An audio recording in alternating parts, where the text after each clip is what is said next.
बच्चों, first year political science के paper first यानी राजनीति विज्ञान के मूल आधार का अपना कि प्रथम इकाई में व्यवहारवाद का प्रश्न मैं आपको विस्तार से बता रहा था।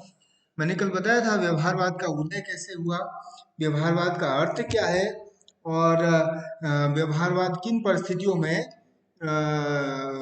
विकसित हुआ। और ये भी बताया कि व्यवहारवाद एक सिद्धांत होने की बजाय मूलतः राजनीति विज्ञान में एक आंदोलन है, एक प्रतिक्रिया थी परंपरावादी दृष्टिकोण के लिमिटेशंस के खिलाफ। तो राजनीति विज्ञान के अध्ययन क्षेत्र को, राजनीति विज्ञान की अध्ययन पद्धति को विस्तृत करने और व्यापक करने का एक प्रयास था और व्यवस्थित प्रयास था। जैसा कि आपने ये भी जाना कि द्वितीय विश्व युद्ध से पहले ही जो शिकागो संप्रदाय के राजनीतिक वैज्ञानिक थे, जिसमें सबसे प्रमुख नाम चार्ल्स मरियम का आता है, जिनको फादर ऑफ बिहेवियरिज्म भी कहा जाता है।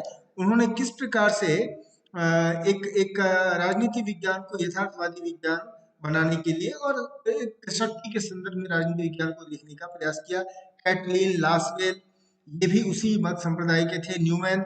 और फिर अपन ने ये भी देखा कि द्वितीय विश्व युद्ध के बाद किस प्रकार डेविड स्टर्न ने इसका विकास किया। देखिए, व्यवहारवाद का अर्थ जो है वो थोड़ा सा आप अंतर समझे। व्यवहारवाद का जो अर्थ है वो मनोविज्ञान में मनोदशा के रूप में होता है, मनोदशा का अध्ययन कर रहे हैं। मनोविज्ञान में जब हम बिहेवियरिज्म व्यवहारवाद का अध्ययन करते हैं, तो हम व्यक्ति की मनोदशा और प्रवृत्तियों का अध्ययन करते हैं। लेकिन यही व्यवहारवाद बिहेवियरलिज्म जब राजनीतिक विज्ञान में अध्ययन करते हैं, इसका मतलब है कि हम मानवीय व्यवहारों का, मानव के राजनीतिक व्यवहारों का अनुभव मूलक, एम्पिरिकल और यथार्थवादी, तथ्यपरक यानी कि डेटा बेस्ड स्टडी कर रहे हैं। और ये इसलिए क्योंकि हमें एक वैज्ञानिक तकनीक के माध्यम से एक सटीक निष्कर्ष निकालने की पद्धति विकसित करनी है। व्यवहारवाद यही पद्धति है जिसमें सटीक निष्कर्ष करने की एक क्षमता विकसित हो। और यही उद्देश्य आधुनिक दृष्टिकोण के प्रतिपादकों का रहा राजनीति विज्ञान में, कि वो राजनीति विज्ञान को सिर्फ स्पेकुलेटिव नहीं मानते, सिर्फ वो कल्पनाशीलता पर इसको आधारित नहीं रखना चाहते, वो इसको दरअसल तथ्यों के आधार पर इसका निष्कर्ष निकालकर इसको विज्ञान की श्रेणी में शामिल करना चाहते हैं। द्वितीय विश्व युद्ध के बाद द्वितीय विश्व युद्ध के बाद जो डेविड स्टर्न है, उन्होंने इसको एक बहुत ही व्यवस्थित रूप में विकसित किया। इससे पहले अपन एक किर्क पैट्रिक ने व्यवहारवाद के स्वरूप का एक स्पष्टता के साथ इसको, इसका विश्लेषण करने का प्रयास किया है। और उनके अनुसार व्यवहारवाद की 4 विशेषताएं हैं। नंबर 1 कि व्यवहारवाद इस बात पर बल देता है कि राजनीतिक अध्ययन और शोध कार्य में विश्लेषण की मौलिक इकाई एक बृहद संस्था न होकर व्यक्ति, यानी अध्ययन की इकाई व्यक्ति है। तो अध्ययन की इकाई माइक्रो लेवल पे जाता है ना, यानी छोटी इकाई। व्यवहारवाद की बहुत प्रमुख विशेषता है। दूसरा, यह अन्य सामाजिक विज्ञानों को व्यवहारवादी विज्ञानों के रूप में देखता है और राजनीतिक विज्ञान की अन्य सामाजिक विज्ञानों के साथ इंटीग्रेशन, एकता को प्रमुखता देता है। और हम देखते हैं कि राजनीति विज्ञान का अध्ययन, राजनीति विज्ञान के तथ्यों का अध्ययन अन्य सामाजिक विज्ञानों के सिद्धांतों और निष्कर्षों के आधार पर किया जाता है। तीसरा, कि किर्कपैट्रिक के अनुसार यह तथ्यों के पर्यवेक्षण, वर्गीकरण और माप के लिए अधिक परिशुद्ध प्रविधियों यानी तकनीकों के विकास और उपयोग पर बल देता है। और इस बात का प्रतिपादन करता है कि जहां तक संभव हो सके जो डेटा है, तथ्य है, वो उनका परिमाणीकरण किया जाए और परिमाणीकृत रूप में उनका उपयोग किया जाए। क्वांटिफिकेशन होना चाहिए इनका। मैं बताऊंगा आगे, एक क्वांटिफिकेशन एक तत्व है। फिर चौथा एक जो मूल बात है ये, कि यह राजनीति विज्ञान के लक्ष्य को व्यवस्थित अनुभविक सिद्धांत के रूप में परिभाषित करता है। ये 4 मूल विशेषताएं किर्कपैट्रिक ने बताया।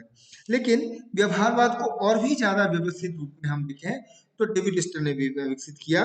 1948 में उन्होंने अपने एक लेख the current meaning of behaviourism the current meaning of behaviourism में व्यवहारवाद के मूल प्रवृत्तियों, मूल आधार और अर्थात विशेषताओं को विस्तार से बताया और इसका उल्लेख किया है। ये क्या क्या है, हम इसको एक एक करके देखते हैं। नंबर 1 प्रमुख विशेषता है नियम, नियमितता। नियमितता मतलब रेगुलरिटी, रेगुलरिटी, नियमितता। डेविड स्टर्न के अनुसार मानवीय व्यवहार का अध्ययन करना है, सूक्ष्म इकाई मानव है, व्यक्ति है। वो कहता है कि मानव के व्यवहार में कुछ ऐसी नियमितताएं होती है कि यदि उसका over a period of time एक क्रमबद्ध तरीके से अध्ययन किया जाए तो उनमें एक सामान्य व्यवहार, सामान्य निष्कर्ष निकाला जा सकता है और उसके आधार पर हम आगे क्या होने वाला है राजनीति में उसका उसकी भविष्यवाणी और उसका विश्लेषण कर सकते हैं। यानी मानवीय व्यवहार की नियमितताओं के आधार पर हम राजनीतिक निष्कर्ष निकाल सकते हैं। फॉर एग्जाम्पल, उदाहरण के तौर पर इसको इस तरह से देखें कि गत 3 चुनावों में एक व्यक्तियों के एक समूह ने का वोटिंग पैटर्न एक अमुक दिशा में गया है, तो उसका अध्ययन करके, उसके कारकों का अध्ययन करते हुए ये निष्कर्ष निकाला जा सकता है कि आगे आने वाले समय में उसकी उस राजनीतिक प्रतिक्रिया और उसका वोटिंग पैटर्न कैसा होने वाला है। तो ये एक प्रकार से निष्कर्ष निकालने का प्रयास किया जाता है व्यक्ति के, मानव के व्यवहार के क्रमबद्ध अध्ययन से। इसलिए नियमितता एक बहुत अहम पहला बिंदु है, इसका पहला तत्व है। दूसरा है सत्यापन, वेरिफिकेशन। अब देखिए, क्योंकि वेरिफिकेशन व्यवहारवाद हो या आधुनिक दृष्टिकोण है, इनका अंतिम उद्देश्य क्या होता है? इनका उद्देश्य होता है कि सत्यापन करना, राजनीति विज्ञान को विज्ञान की श्रेणी में लाना। और विज्ञान का एक प्रमुख, विज्ञान की विशेषता है कि वो वेरिफिएबल फैक्ट्स को पर भी आधारित है।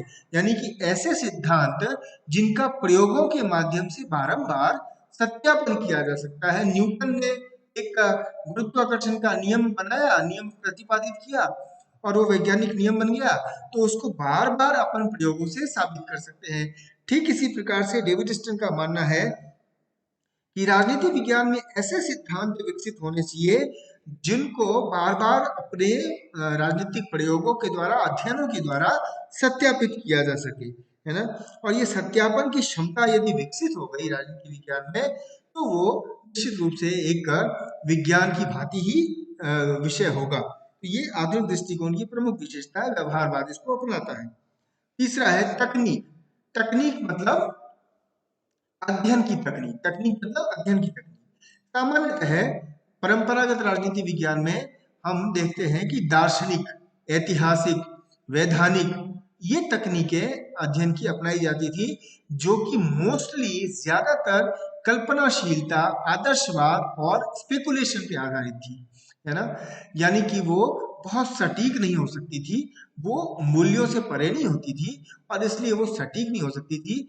वो एक तरह से ऑब्जेक्टिविटी, उसमें ऑब्जेक्टिविटी का अभाव होता था, वस्तुनिष्ठता का अभाव होता था। और हम सभी जानते हैं कि व्यवहारवाद हो या आधुनिक दृष्टिकोण के अन्य सिद्धांत हो, उन सब का एक प्रमुख बिंदु है ऑब्जेक्टिविटी, वस्तुनिष्ठता, है ना। तो वो उसमें नहीं है। इसलिए ऐसी अध्ययन की तकनीकों, अध्ययन की वैज्ञानिक तकनीकों को अपनाना चाहिए जिसके आधार पर हम सटीक निष्कर्ष प्राप्त कर सके, राजनीतिक निष्कर्ष प्राप्त कर सके, हम बहुत ही वैज्ञानिक राजनीतिक अध्ययन कर सके। और वो तकनीकें क्या है? जैसे सर्वेक्षण, है ना, जैसे सैम्पलिंग, जैसे ये जो है ना, ये सारी चीजें जो है वैज्ञानिक तकनीक है। हम सभी जानते हैं, हमने सिफोलॉजी का नाम सुना होगा, यानी सिफोलॉजी आपने सुना होगा, नहीं सुना होगा। सिफोलॉजी असल में चुनाव विश्लेषण को कहते हैं, यानी कि चुनाव की वोटिंग की भविष्यवाणी, मतदान और चुनाव के बारे में एक प्रकार से भविष्यवाणी करना, उसके तथ्यों का, डेटा का, चुनाव के डेटा का विश्लेषण करना। तो वो कैसे होता है? हम देखते हैं कि कई बार हमारे सामने आता है ना, जब चुनाव के बाद एग्जिट पोल होते हैं, ओपिनियन पोल्स होते हैं, तो ये जनमत का किस प्रकार विश्लेषण करते हैं कि वो भविष्यवाणी कर देते हैं कि इस पार्टी को इतनी सीटें मिलने वाली है, इस बार इसकी सरकार बनने वाली है। कैसे करते हैं? वो यही तकनीक अपनाते हैं। सर्वेक्षण की विधि, सैंपलिंग, है ना? अलग अलग तरह की सैंपलिंग, आप समाजशास्त्र अगर आपने पढ़ा होगा या पढ़ेंगे तो आपको सैंपलिंग के तरीके भी या फिर आप जब एडवांस स्टडी करेंगे कभी एमए करेंगे तो वहां पर आपको, जब आपको रिसर्च मेथोडोलॉजी की पढ़ाई होगी, एमए में भी होगी, तो आपको पता चलेगा कि ये सैंपलिंग वगैरह तकनीक क्या होती है। तो उसमें हम सर्वेक्षण की विधि अपनाते हैं। सैंपलिंग के माध्यम से लोगों के समूहों के एक माइन्यूट, एक सूक्ष्म अध्ययन के माध्यम से हम निष्कर्ष निकालते हैं कि आगे क्या होने वाला है, इन लोगों ने किस प्रकार वोटिंग की और आगे कैसे रहने वाला है। तो इस तरह की अनेक प्रकार के राजनीतिक अध्ययनों में इन तकनीकों को अपनाया जाता है और इसलिए जो तकनीक है, यदि वैज्ञानिक हो, यदि वो बहुत ही ज़्यादा अच्छी हो, परिष्कृत हो, तो निष्कर्ष भी बहुत सटीक निकलता है, ऐसा व्यवहारवाद का मानना है। तो ये सारे तत्व हैं। ये तो आपने 3 तत्वों के बारे में देखा। व्यवहारवाद के अन्य 5 और तत्व हैं। कुल मिलाकर डेविड स्टर्न ने 8 ऐसे विशेषताओं, तत्वों का उल्लेख किया, जिसको मैं अगले व्याख्यान में फिर से एक्सप्लेन करूंगा।